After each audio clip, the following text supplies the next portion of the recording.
Il y a de nombreuses grandes factions dans l'histoire du catch. Il suffit de regarder des noms comme la NWO, D-Generation X ou les Four Horsemen pour s'en convaincre. Cela dit, même au sein de ces groupes emblématiques, on trouve toujours des vedettes incontestables et des lutteurs de second plan. C'est pourquoi il est presque inédit qu'un groupe présente 4 hommes qui finissent tous par devenir des superstars de premier plan. En effet, au début et au milieu des années 2000, personne dans la WWE ne dominait autant que le collectif composé de Triple H, Ric Flair, Randy Orton et Batista. Et bien que durant ces premières années, les deux derniers aient clairement été positionnés comme les jeunes en devenir, ils ont depuis atteint un succès comparable à celui de leur mentor, ce qui en fait sans doute la faction la plus réussie de l'histoire du catch. Alors comment tout cela s'est-il passé ? Rejoignez-moi donc aujourd'hui pour plonger dans l'histoire complète d'un groupe qui a changé la vie de ces 4 hommes et qui a connu un parcours exemplaire mais qui n'aurait peut-être jamais pu exister. Je parle bien évidemment de l'histoire d'Evolution.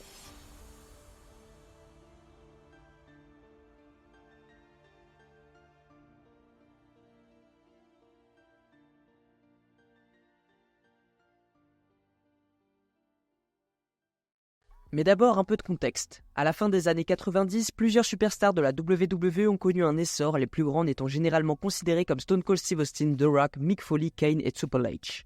Néanmoins, au début des années 2000, les 3 premiers en avaient soit fini avec le catch, soit étaient sur le point de partir, et avec le Big Red Monster prenant à ce moment-là un rôle de mid-carder plus poussé, ça laissait Triple H comme la star principale de la compagnie. Ainsi, avec la position de premier plan à l'écran et le pouvoir en coulisses qui est accompagné du fait d'être en couple avec la fille du patron Stephanie McMahon, Triple H décida en 2002 qu'il voulait solidifier sa grandeur en construisant une faction autour de lui, quelque chose qui pourrait rivaliser avec l'héritage des anciennes fédérations où les Four Horsemen avaient régné en maître. Heureusement, le membre le plus emblématique des Horsemen, Ric Flair, était bien présent à la WWE à ce moment-là. Toutefois, à cette étape de sa carrière, il était complètement perdu et avait perdu toute confiance en lui-même, en grande partie à cause de la fin de son parcours à la WCW. Après des décennies de succès inégalé et la disparition de la compagnie qui l'avait fait devenir une légende, Vince McMahon l'avait recruté en 2002 à la WWE dans un rôle de part-timer, alternant entre une fonction de figure d'autorité et des apparitions sur le ring. Néanmoins, Flair avait du mal à retrouver la passion qui avait autrefois fait de lui une icône. Il était extrêmement incertain de ses capacités et même s'il jouait le rôle de Ric Flair à l'écran, il ne se reconnaissait plus dans la vraie vie. Malgré tout, il désirait réellement continuer à performer sur le ring. Heureusement, une bonne étoile veillait sur lui. Triple H, alors visage de la compagnie, décide de le prendre sous son aile. Ayant toujours idolâtré Slick Rick dans sa jeunesse, Triple H voulait aider Flair à retrouver sa gloire passée. Pour ce faire, il se lia d'amitié avec lui en coulisses et l'aida à regagner sa confiance. Peu après ça, la nouvelle union se officialisa à l'écran lorsque lors de Unforgiven le 22 septembre 2002, Flair aidera Triple H à conserver son titre mondial face à Rob Van Dam, agissant dès lors comme son manager à plein temps à l'écran. Et une faction ne peut pas se composer que de 2 hommes. Triple H, qui avait déjà une histoire avec des groupes emblématiques comme D-Generation X ou encore la Clique, savait très bien que pour bâtir l'avenir, il fallait intégrer de nouveaux talents. Il savait aussi que pour construire l'avenir, celui-ci devait faire partie de ce qu'il construisait. C'est pourquoi, dans les semaines qui ont suivi, lui et Flair commencèrent à fouiller le roster de la WWE à la recherche des meilleurs prospects prometteurs qu'ils pourraient former afin de rejoindre leur camp. Et finalement, ces 2 hommes seraient trouvés sous la forme de Randy Orton et Batista. C'est d'abord Randy Orton qui fait son apparition dans le main roster de la WWE à SmackDown en battant Hardcore Holly après plus d'1 an et demi passé à l'OVW. Même s'il faisait partie de la même classe que Batista, Orton a droit à un traitement différent car il était plus performant sur le ring et portait déjà un nom derrière lui, même s'il devait encore faire ses preuves. Ses débuts dans la fédération se passent bien et il est même soutenu par le public. Plus tard dans l'année, il est drafté à Raw, mais malheureusement lors d'un match contre Christian, il se blesse à l'épaule, l'éloignant des rings pendant plusieurs mois. À ce moment-là, il pensait que sa carrière était déjà derrière lui, mais heureusement la compagnie a eu l'idée de créer les Randy News Network. Bien que son personnage était censé rester babyface, les réactions négatives des fans durant ces segments chaque semaine vont favoriser son implication dans le clan Evolution quelques mois plus tard. En parallèle, Batista fait ses débuts seulement 1 mois après Orton du côté de Raw sous le nom de Deacon Batista, servant de bras droit au révérend Devon, anciennement Devon Dudley. Batista avait été placé dans cette position pour continuer à s'entraîner in-ring car il débordait d'envie, mais n'était pas encore totalement prêt pour évoluer seul au sein du roster principal. À la fin de l'année 2002, Batista se perdait dans la masse et aurait pu être une superstar parmi le roster de la WWE, désormais rempli d'un mélange impressionnant de jeunes talents et de vétérans, tous ayant un impact considérable. Mais il ne serait qu'une question de temps avant qu'il ne révèle son plein potentiel. Pendant ce temps, l'épaule de Randy Orton était enfin guérie à 100%. Il s'est rapidement réimposé comme l'un des espoirs les plus prometteurs de la WWE, mais personne ne pouvait imaginer ce qu'il attendait alors que la vision de Triple H commençait à se concrétiser. Les choix pour les membres de ce groupe devenaient très clairs. Randy avait tous les outils pour réussir dans ce business, il avait cette présence naturelle où dès qu'il entrait dans une pièce, on savait qu'il allait devenir une star. C'était si évident que Randy était le choix idéal pour faire partie de la vision de Triple H, mais la véritable surprise serait Dave Bautista qui, malgré l'échec de son personnage de Deacon, avait été mis dans une position d'apprentissage. Et en conséquence, beaucoup de gens se demandaient pourquoi Dave était choisi pour rejoindre le groupe. Même si on lui offrait une énorme opportunité de briller, certains ne voulaient pas qu'il lutte comme un catcheur classique. Ils voulaient qu'il soit ce grand monstre géant qui ne tombe jamais, ne prend pas de bump, un colosse à la manière des lutteurs des années 70. Mais il était vraiment doué, il avait faim et il voulait réussir. Il était évident qu'il avait quelque chose de spécial. Ainsi, après avoir été transféré de SmackDown à Raw durant l'hiver 2002, Batista serait également pris sous l'aile de Flair alors qu'il devenait son manager à l'écran durant cette période. Cela entraînerait bien sûr bientôt l'association des trois hommes avec le quatrième membre les rejoignant peu après lors de l'épisode du 20 janvier 2003 de Raw où Randy Orton les aiderait à s'en prendre à Scott Steiner, le rival de Triple H à l'époque. Maintenant, avec tous les éléments en place, le groupe était prêt à être dévoilé. Il ne manquait plus qu'un nom, et c'est là que l'idée est venue. Il n'y a jamais eu une unité comme celle-ci auparavant, c'est presque comme une courbe d'évolution, c'est l'évolution du business, et c'est ainsi que le groupe a été baptisé Evolution. The Game expliquant que cela faisait référence au fait qu'ils représentaient le passé, le présent et l'avenir du catch dans leur rang. Néanmoins, tout ne serait pas rose pour le groupe durant ses premiers jours, car peu après leur formation, tout était mis en désarroi lorsque Batista et Orton se sont blessés lors d'un match face aux Dudley Boys. La blessure d'Orton, bien que sérieuse, était moins grave puisqu'il s'était cassé la cheville. Il a fait son retour en à peine 4 mois. En revanche, Batista, lui, avait subi une déchirure du triceps, ce qui l'a tenu éloigné des rings pendant près de 8 mois. Après seulement 1 mois d'existence pour Evolution, l'objectif de Triple H d'élever des jeunes stars semblait voué à l'échec. Triple H et Ric Flair se sont retrouvés seuls à porter le coup. Mais un retour surprise allait redonner de l'espoir, celui de Randy Orton. Son retour a créé un sentiment d'urgence chez Batista qui brûlait d'envie de revenir. Il était tellement impatient de faire son retour qu'avant même que son triceps ne soit complètement guéri, il a commencé à s'entraîner. Il voulait revenir plus vite que prévu et prouver qu'il était en pleine forme. Malheureusement, il a précipité son retour et a fini par se reblesser au triceps, ce qui l'a contraint à une nouvelle intervention chirurgicale. Cela l'a retardé de plusieurs mois supplémentaires et à cette époque, le temps était précieux car en 2003, l'ère de la Ruthless Aggression battait son plein et les jeunes talents explosaient vers la célébrité. Pour préserver l'avenir de la faction, Evolution a même envisagé de continuer sans Batista. Il a commencé à entendre des rumeurs à propos de son remplacement et notamment que Mark Jindrak était envisagé pour prendre sa place. Mark était un rookie de la WCW qui avait été choisi à la demande de Vince McMahon pour remplacer l'animal. Mais même si Randy et lui étaient très proches en dehors des caméras, leur immaturité à tous les deux aurait rendu cette dynamique impossible et aurait potentiellement nui à la carrière de Randy Orton. À ce moment-là, Vince a tout de même insisté pour faire un essai avec Jindrak, allant même jusqu'à filmer des séquences tests où les 4 membres d'Evolution marchaient ensemble à la manière de Reservoir Dog avec la chaleur montant du sol. Tout semblait prêt pour démarrer cette nouvelle version d'Evolution, mais Triple H est resté sur ses positions à juste titre et a fait comprendre que Jindrak ne s'intégrait pas bien avec les autres. Reconnaissant la chimie spéciale qu'ils avaient eue avec Batista durant leurs premiers mois ensemble, Triple H, Flair et Orton se sont battus pour ne pas remplacer l'animal. Ils ont donc continué à fonctionner en trio pendant la convalescence de Batista en attendant son retour. Ainsi, pour le reste de 2003, c'est exactement ce qu'il ferait. Triple H s'attaquant à Kevin Nash et Goldberg pour le titre mondial, tandis que Ric Flair prouvait qu'il était toujours capable en remportant une victoire par tombée sur Shawn Michaels lors de Bad Blood le 15 juin. De plus, le plus jeune membre du groupe, Randy Orton, commençait également à se faire un nom en cette période, devenant le Legend Killer, un jeune qui, dans un acte de mépris, éliminait les figures les plus établies à chaque occasion. Le groupe était si puissant qu'à un moment donné durant l'été, ils tentèrent même de recruter Kane dans leur rang, cette offre se soldant par un refus catégorique de la part du Big Red Monster car à partir de là, Evolution a fait de sa vie un enfer, le forçant même à retirer son masque pour la première fois après avoir perdu un match masque contre titre face à Triple H. Et pendant que Triple H faisait cela, Randy Orton était fidèle à son surnom de Legend Killer en remportant une victoire sur HBK lors de Unforgiven le 21 septembre. Malheureusement, ce serait la même nuit où son leader perdrait finalement son titre face à Goldberg. Donc cherchant à se venger le lendemain sur Raw, le désormais ancien champion mettrait une prime de 100 000 $ sur la tête de l'ancienne star de la WCW et bien que beaucoup tenteraient de mettre la main sur cette prime dans les 3 semaines suivantes, ils échoueraient tous, le travail incombant finalement à un Batista de retour qui surprendrait le champion lors de l'édition du 20 octobre de Raw, le mettant à terre et lui brisant la cheville au passage. Mais même ça ne suffirait pas à ramener la ceinture autour de la taille de Triple H lors du match retour au Survivor Series du 16 novembre, car malgré l'intervention des 3 autres membres d'Evolution tout au long du match, Goldberg parviendrait à conserver son titre après 11 minutes et 44 secondes. Heureusement, Randy Orton se portait mieux ailleurs sur la carte cette nuit-là, car plus tôt dans le show, il était devenu le seul survivant du match d'élimination de 5 contre 5 entre l'équipe Bischoff et l'équipe d'Austin, un match qui est considéré encore par beaucoup comme le meilleur match d'élimination de Survivor Series de l'histoire. Et après ça, se dirigeant vers la nouvelle année, le groupe attendrait la pleine mesure de son pouvoir lors de Armageddon le 13 décembre où Flair et Batista remporteraient les titres par équipe mondiaux des Dudley Boys tandis qu'Orton battait Rob Van Dam pour le titre intercontinental et dans le main event, Triple H parviendrait enfin à battre Goldberg pour récupérer son titre mondial. En effet, les petits revers semblaient désormais loin derrière eux, car avec 2004 qui pointait le bout de son nez, comme toutes les factions les plus puissantes avant eux, ils contrôlaient et avaient désormais en leur possession tout l'or de leur roster. Par la suite, il afficherait ce pouvoir et ce succès à chaque tournant, que ce soit à l'écran ou en coulisses, alors que les segments humoristiques d'au moins 3 de ses membres devenaient légendaires. Et bien que Triple H fut également présent lors de nombreuses soirées, en tant qu'abstinent, il restait sobre et concentré sur son prochain challenger, un challenger qui le confronterait bientôt à un fantôme du passé sous la forme de son ancien camarade de DX, Shawn Michaels. Ainsi, lorsque le moment de leur affrontement arriva au Royal Rumble 2004 lors d'un match Last Man Standing, The Game était prêt et bien qu'il ne puisse pas battre son vieil ami cette nuit-là, il réussit à conserver son titre grâce à un no contest, permettant ainsi à aucun des deux hommes de répondre à un compte de 10. Et si ça ne suffisait pas, ailleurs sur la même carte, Flair et Batista défendaient avec succès leur titre par équipe contre les Dudley Boys une fois de plus, tandis que dans le match royal lui-même, Orton réalisait une performance impressionnante. Une fois cela terminé, chaque membre d'Evolution commençait à se préparer pour les programmes de WrestleMania, ce qui signifiait la séparation du groupe en 2 unités. Sur l'undercard, Flair, Batista et Orton affrontaient la reformée Rock and Sock Connection dans un match handicap à 3 contre 2, tandis que dans le main event, Triple H défendait son titre mondial contre Shawn Michaels et Chris Benoit dans un match à 3. Et malgré le combat précédent qui s'est soldé par une victoire pour Evolution, la soirée du game se terminerait par la perte de son titre face à Benoit, ce qui conduirait finalement à ce que les 3 hommes aient un match au retour au pay-per-view suivant Backlash où, une fois de plus, le Canadien parviendrait à repousser ses challengers.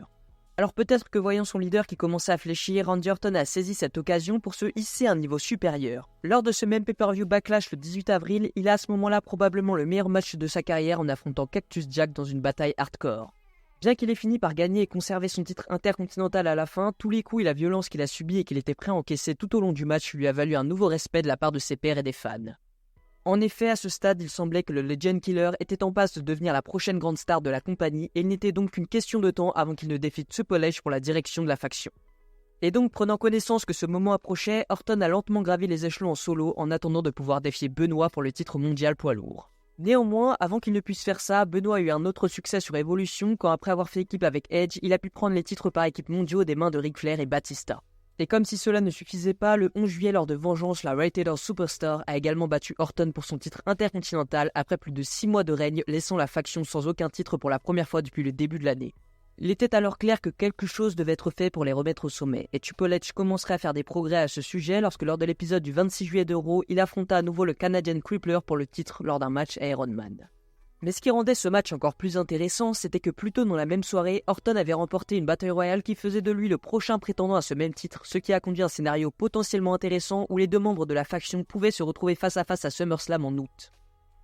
Finalement, ça ne se passera pas car Benoit parvient à conserver son titre une fois de plus, se concentrant ensuite entièrement sur la préparation du défi d'Orton lors du prochain pay-per-view. Et malgré ses préparatifs, c'est cette nuit-là qu'Orton réussit à faire ce que Triple H ne pouvait pas. Il pina le Canadien après 20 minutes et 8 secondes, devenant ainsi le plus jeune champion du monde de l'histoire de la WWE. Un moment qui, malheureusement en raison d'événements ultérieurs impliquant son adversaire, a été largement effacé de l'histoire de la compagnie. Après ça, la discorde a commencé à se faire sentir au sein d'Evolution. Voyant qu'il était sur le point d'être usurpé en tant que leader de la faction, Triple H a exclu le nouveau champion la nuit suivante sur Raw, lui faisant un geste du pouce vers le bas digne d'un empereur romain. De là, Triple H, Flair et Batista ont mis à mal le Legend Killer. Et bien que cela semblait marquer le début de la fin pour le meilleur groupe de Raw, cela marquait également le point où Randy était censé s'épanouir en tant que nouvelle grande star de la compagnie, défendant son titre contre le Game au pay-per-view Unforgiven du mois suivant et perdant de manière douteuse, le tout prétendument pour préparer un grand match retour à WrestleMania entre les deux. Néanmoins, avant que cela ne puisse arriver, les choses ont commencé à ralentir pour le rookie. Une combinaison de problèmes en coulisses apparents ainsi que l'ascension d'une autre personne signifiant qu'il ne recevrait jamais ce grand match au retour pour le titre. Car en effet, ce privilège reviendrait à son ancien coéquipier de l'Evolution, l'animal Batista. En effet, au fur et à mesure que les mois passaient et que Triple H continuait de profiter de ce succès à raison, il commençait à jouer de plus en plus de jeux psychologiques avec ses adversaires. L'un de ces jeux le voyait prétendre avoir été attaqué par l'animal avant un match en cage en acier contre Chris Benoit lors de l'épisode du 22 novembre 2004 de Raw. Cela lui donnait une échappatoire facile pour ne pas combattre ce soir-là, tout en laissant croire aux faces que l'Evolution était sur le point de s'effondrer. Bien sûr, il sera ensuite révélé que ce n'était pas le cas et que les 3 superstars restantes de la faction étaient aussi fortes que jamais. Cela dit, quelque chose d'inattendu s'est produit ce soir-là, car lorsque les fans ont pensé que l'élève avait trahi le maître, ils ont offert à Batista une réaction monstre de babyface, ce que Vince McMahon a soigneusement noté, puisque depuis un certain temps, Orton recevait des réponses de plus en plus muettes. Décidant rapidement de changer de cap, la WWE a commencé à teaser une histoire à petit feu au cours des mois suivants, voyant l'animal être progressivement poussé à quitter Evolution et à se tourner vers les faces pour de vrai cette fois-ci, ce que les fans désiraient de plus en plus de voir au fur et à mesure que les semaines passaient. Et cette histoire atteindrait son prochain grand moment lorsque lors de l'épisode du 10 janvier 2005 de Raw, Orton affrontait Batista dans un match pour le titre de prétendant numéro 1 avec la tension montant autour de ce match où l'on se demandait peut-être si l'animal et The Game allaient devoir se retrouver sur le ring face à face. Mais cela devrait attendre pour l'instant car c'est le Legend Killer qui allait remporter cette victoire, lui donnant un match pour le titre mondial poids lourd lors du Royal Rumble du 30 janvier. En effet, bien que cela était initialement prévu comme le main event de WrestleMania, il était désormais clair pour les fans que la compagnie avait changé ses plans car cette ancienne rivalité serait plutôt réglée lors du deuxième plus grand show de l'année. Le champion conserverait ce soir-là bien sûr, mais plus important encore, Batista entrerait dans le match Royal Rumble lui-même, ce qu'il fit contre les souhaits de son leader. Et à la fin de ce match, il éliminerait même John Cena pour remporter l'ensemble après un final spectaculaire qui aurait presque ruiné la fête. Pourtant, les fans ne s'en souciaient pas vraiment, car l'important était qu'il semblait qu'ils allaient enfin obtenir le grand affrontement qu'ils attendaient, Batista contre Triple H pour le titre mondial poids lourd à WrestleMania 21. Bien sûr, au départ, ce n'était pas aussi clair que ça, car en remportant le Rumble, l'animal avait en réalité le choix entre deux matchs pour le titre mondial lors du plus grand show de l'année. The Game du côté de Raw ou DBL du côté de SmackDown. Et c'est pourquoi dans les semaines qui ont suivi, Triple H essaierait de convaincre son arme secrète de ne pas se confronter à lui, mais plutôt défier le champion de la marque bleue, arguant qu'en faisant cela, Evolution pourrait conquérir l'ensemble des main events de chaque division de la compagnie. Mais d'ici là, Batista était devenu trop intelligent pour ne pas voir à travers les jeux du champion, et donc après des semaines de teasing, il prendrait finalement sa décision lors de l'édition du 21 février de Raw, où dans un moment qui faisait écho à la trahison du Game envers Randy Orton l'année précédente, l'animal donnerait à son mentor un pouce vers le bas avant de lui asséner un powerbomb à travers une table sous les ovations du public. Et en effet, c'était l'un des meilleurs retournements de situation que la WWE avait réalisé depuis des années, et instantanément, Batista devenait le top babyface de la compagnie, alors que les fans attendaient avec impatience de le voir enfin mettre fin au règne de terreur à WrestleMania. Et lorsque le moment de ce match est enfin arrivé le 3 avril 2005, le Challenger a fait exactement ça, pinant le champion lors du main event après 21 minutes et 34 secondes pour brandir le prix le plus convoité du roster au-dessus de sa tête pour la première fois de sa carrière. Mais une fois ne suffisait pas car il s'avérait qu'il continuerait à battre le Game 2 fois de plus lors des pay-per-view de mai, Backlash et de juin Vengeance, le dernier match voyant les deux hommes se détruire mutuellement à l'intérieur de Hell in a Cell pendant presque une demi-heure avant que Batista ne mette enfin son adversaire à terre pour de bon. Et cela marquait effectivement la fin d'Evolution car à partir de là, l'animal serait drafté vers SmackDown tandis que Triple H prendra un certain temps de repos et que Ric Flair deviendrait lui-même babyface après avoir remporté le titre intercontinental. Cela dit, la faction avait certainement accompli son travail en élevant les 4 hommes, car durant ce run, elle avait aidé le Nature Boy à retrouver sa confiance, solidifier Triple H en tant que l'un des top stars de la WWE et faire de nouvelles stars avec Batista et Randy Orton, chacun remportant plusieurs titres mondiaux et se produisant dans de nombreux WrestleMania dans les années à venir. Néanmoins, alors que chacun d'eux devenait une légende à part entière, la question serait toujours posée. Les fans pourraient-ils un jour s'attendre à voir un retour du groupe ? Et ils en ont eu un aperçu le 10 décembre 2007 lors de l'émission du 15e anniversaire de Raw où Orton confronterait ses 3 anciens coéquipiers et leur dirait qu'il ne leur avait toujours pas pardonné de l'avoir exclu du groupe en 2004. Ça a conduit à une sorte de réunion d'un soir car plus tard dans la soirée, Triple H, Batista et Flair affronteraient Orton, Edge et Umaga dans un match par équipe à 6.